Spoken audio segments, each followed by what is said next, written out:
ऐसा लगता है कि पिछली बारी से ज़्यादा वो सीटें हमारी कांग्रेस की आएंगी।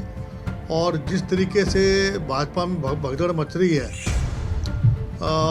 उससे जो है, एक तो बसपा बहुत नीचे जा रही है। कमांड का था, अगर अखिलेश जी अगर कांग्रेस से अगर कोलिशन कर लेते, अगर उनके साथ अगर गठबंधन कर लेते, तो मैं समझता हूँ श्योर शॉट।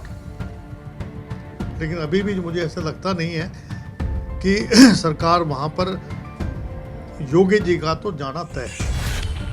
मैं अपने श्रद्धा सुमन अर्पित करता हूँ जो हमारी 4 बहनें हैं जो मेहनत मजदूरी करके और मिट्टी निकाल रही थी। तो ये बहुत ही दर्दनाक माहौल पे ये हुआ है। और मैं आज चला भी जाता, लेकिन मैं अगली बार जाऊंगा उनके यहाँ, क्योंकि आज जो है अलीगढ़ में जो हमारे विवेक बंसल जी हैं, उनकी माता जी का देहांत हो गया, तो उनका आज वो प्रोग्राम चौथा है आज, तो वहाँ जाऊँगा। तो अगली बार मैं उनके यहाँ होके भी आऊँगा और सरकार से मांग करता हूँ कि उनके जो परिवार के लोग हैं उनको सरकार को जो है उनको कोई कंपनसेशन देना चाहिए, क्योंकि ये तो एक हादसा है। और सरकार को तुरंत जो है कम से कम जो है जो भी मुनासिब जो बनता है, जो कानून के मुताबिक जो पैसा है, उन परिवार के लोगों को देना चाहिए जिन्होंने अपनी 4 बेटियों को खोया है। देखिए, ऐसा है कि उत्तर प्रदेश में, उत्तराखंड में, गोवा में यहाँ चुनाव है हमारे, और पंजाब में है।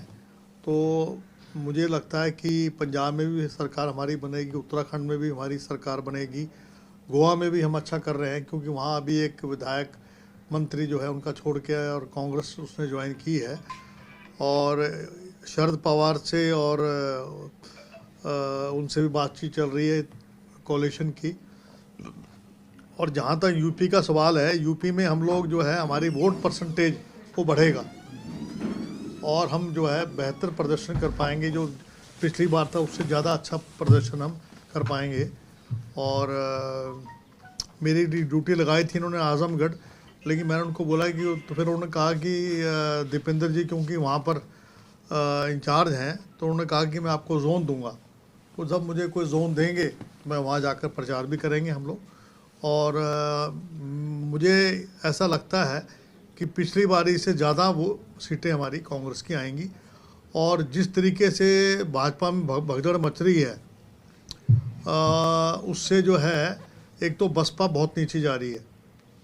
और लेकिन मैं ये समझता हूँ कि ये काम तो वैसे हाईकमांड का था। अगर अखिलेश जी अगर कांग्रेस से अगर कोलिशन कर लेते, अगर उनके साथ अगर गठबंधन कर लेते, तो मैं समझता हूँ श्योर शॉट। लेकिन अभी भी मुझे ऐसा लगता नहीं है कि सरकार वहाँ पर योगी जी का तो जाना तय है। ये बिल्कुल ये बात हो चुकी है। और अभी तो और मंत्री और विधायक छोड़ेंगे, करीबन मेरे ख्याल से मेरे हिसाब से 10-12 लोग जल्दी अब छोड़ने वाले हैं। अब वो किस पार्टी को ज्वाइन करते हैं वो डिपेंड करता है। लेकिन प्रियंका जी ने जो नारा दिया है कि लड़की है और हम लड़ सकते हैं, उससे महिलाओं में जो 50% जिनकी पॉपुलेशन है उनमें काफ़ी जो है, और उसके परिणाम हमें 2024 में मिलेंगे। हमें जो लोकसभा का चुनाव हमारा होगा, क्योंकि वो नेशनल लेवल का जो चुनाव होगा, उसमें जो है मुझे लगता है कि कांग्रेस जो है बहुत ही बेहतर प्रदर्शन करेगी। और अभी जो है उन्होंने जो ढांचा है यूपी का वो तैयार कर दिया है, नीचे बूथ लेवल तक उन्होंने जो है अपने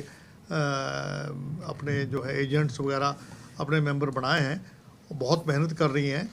तो मुझे उम्मीद है इसके सुखद परिणाम हमें मिलेंगे।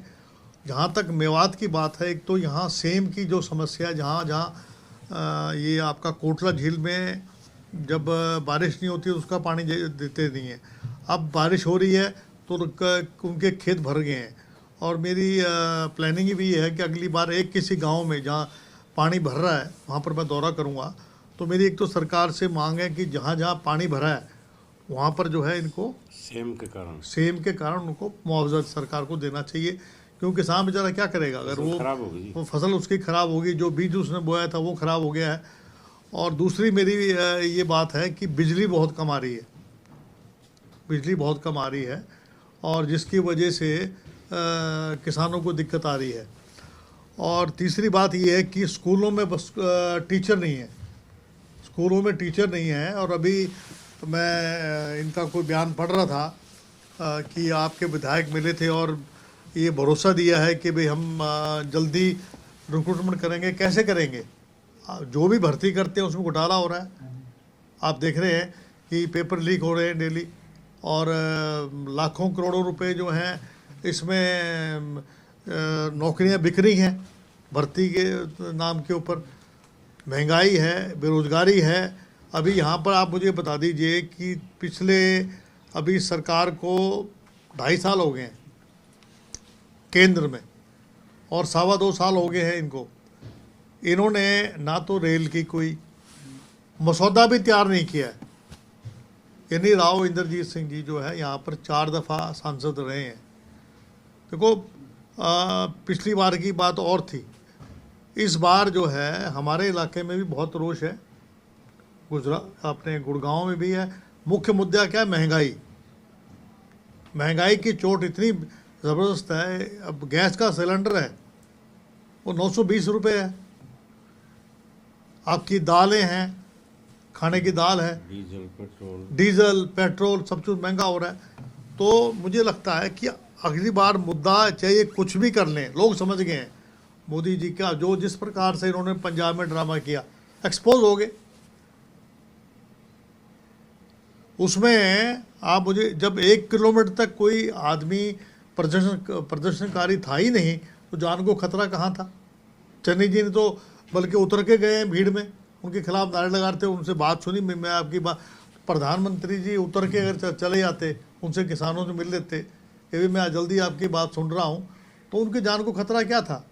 लेकिन जो है उसका प्रभाव दूसरे प्रदेशों में पड़े कि भी पंजाब में आतंकवाद दोबारा से हो रहा है। तो ये इनका मकसद कुछ नहीं है। तो मेरा ये कहना है कि 2024 में मुझे पूर्ण उम्मीद है कि हरियाणा में 10 में से 10 सीट कांग्रेस की आएंगी।